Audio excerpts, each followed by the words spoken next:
Dobrodošli na kanal Idealni recept za sve. Danas želim da vam prikažem kako ja pravim domaći hleb. I odmah da vam kažem da se pripremite i namestite ovaj hleb, jer čim ga budete probali, verujte mi da ćete ga zameniti sa kupovnim. A evo šta će nam biti potrebno od sastojaka.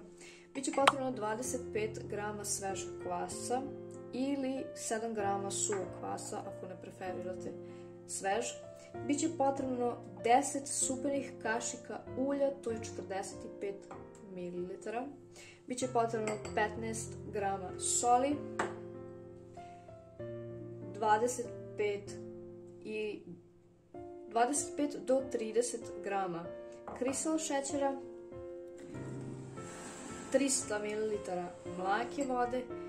Ovdje ja imam odmereno 500 g brašna, ali sa strane imam odvojeno još 200 za svaki slučaj. Pa hajde da krenemo sa pripremom. U posudu u kojoj ćemo mesiti, odmah ćemo da izmrvimo kvasac. Da bi znali da vam je kvasac, ako koristite svež, zdrav, i ako ne želite da čekate da ga proveravate, znajte da će on ovako da se mrvi, a u slučaju da se to ne desi, ipak bi trebalo da sačekate. Neću dodati odmah cijelu količinu vode, već pola, znači oko 150 ml. Ja ovdje imam 30 g kristal šećera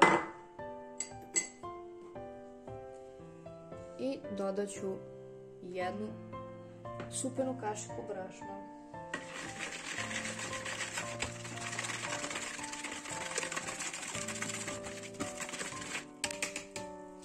Sa žicom smo razbili grudvice od kvasa i brašna i sad ćemo da ga ostavimo da nadođe nekih 5 do 10 minuta.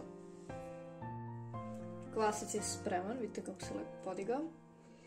Tu ću da dodam ostatak vode.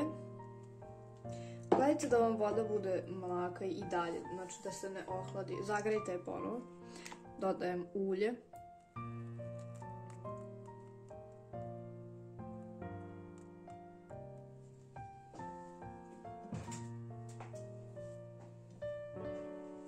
Malo ću da promešam samo.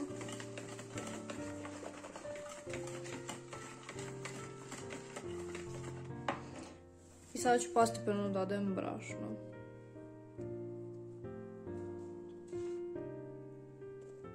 Ovo je prethodno prosejano brašno, malo pre sam ga malo prosejala.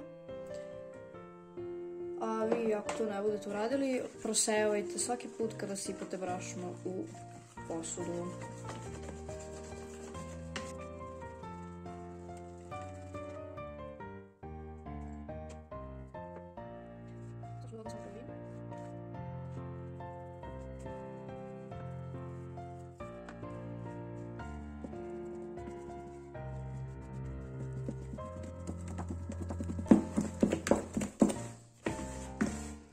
I sada ćemo sa valjačom da ulupamo da bude glatko testo. Znači šta radimo? Odižemo testo od dna ka gore. I tako.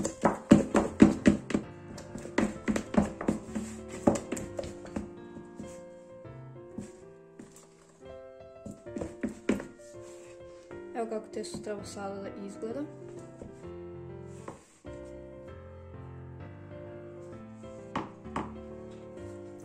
Dodat ću još samo malo brašna.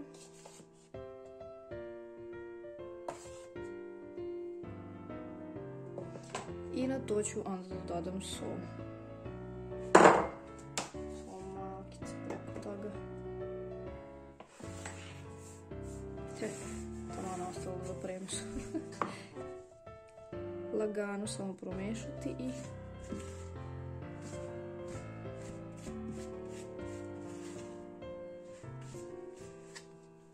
spremno je da se mesi sa rukom, koliko to ona već dozvoljava. To bude jako mekano, izuzetno mekano.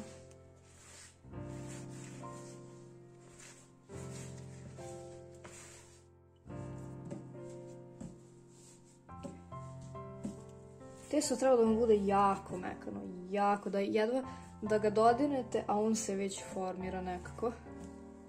Takvo testo vam je potrebno. Sve ćemo ovo da pokupimo, da treba će još brašna. Znači uzimam jednu šaku od prilike.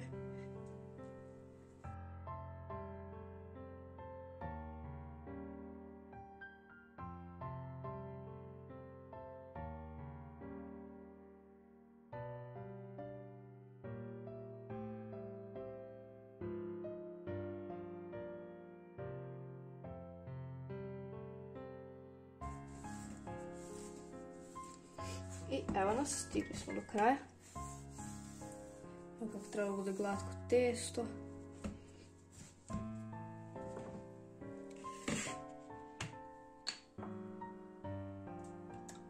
Znači ovo je oko jedna supena. Ne znam zašto sam pribila.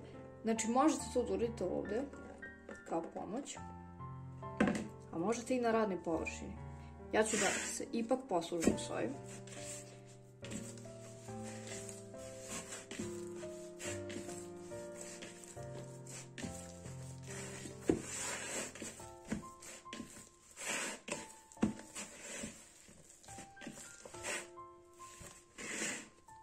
I sad još samo malo na radnoj površini.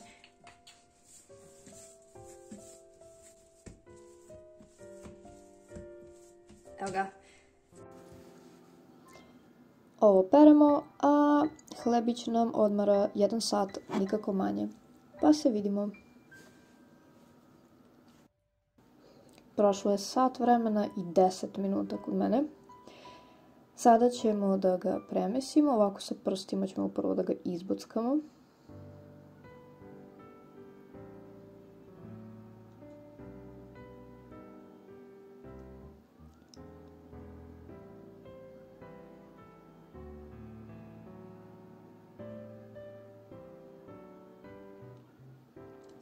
Sada ćemo sa oklagijom da ga razvučemo i da razvučemo toliko široko da može da stane u pleh za hleb.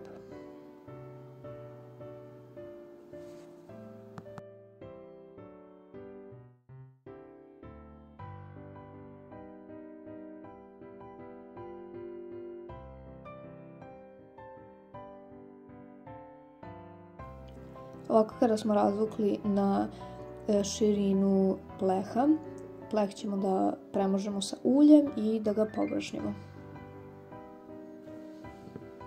Kada smo ovako lepo pobrašnili, vreme je da razvučemo još malakice hleb i da urolamo kao u jednu veliku kiflu.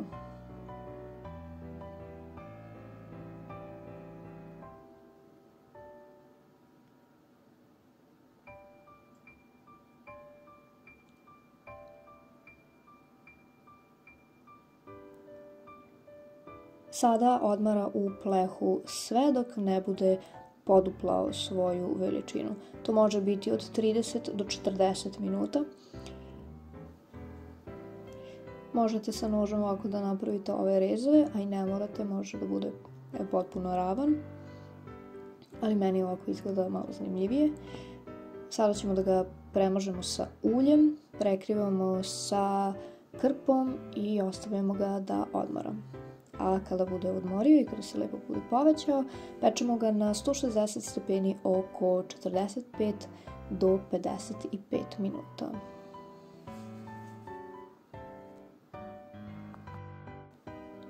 Evo kako on izgleda nakon 35 minuta odmaranja. Sada nosimo u nezagrejanu rernu na 160 stepeni da se peče od 45 do 55 minuta.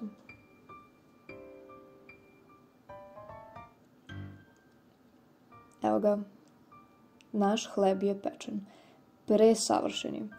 Sada je ostalo samo da ga poprskamo sa vodom i prekrivamo ga sa krpom i ostavljamo ga da se potpuno ohladi.